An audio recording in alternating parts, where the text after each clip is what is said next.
So ఎక్కడిదక్కడ మా ఇఫ్తార్ అయిపోతే మా హీరా యూజువలీ చేసే పని అది తన లంచ్ కూడా అయిపోయింది కదా, ఇలాగా తను తిన్న ప్లేట్ కానీ తను తిన్న బౌల్ కానీ ఇలా వాష్ చేస్తాడు అనమాట. Did you clean it properly షన్నా?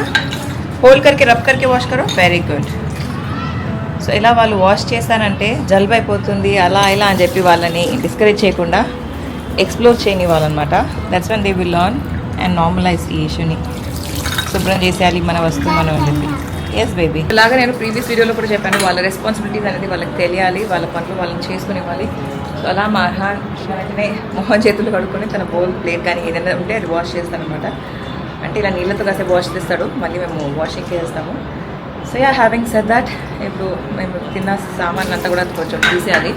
అంటే నా వరకు కొంచెం పెట్టుండే, అందరు తినేశారు. నేను ప్రేయర్స్ చేసి వచ్చేసరికి లేట్ అవుతుందని చెప్పి నేను సగంలో ఒకసారి ఆపేసి నమాజ్ కోసం వెళ్ళిపోయాను. చలో లెట్స్ గో.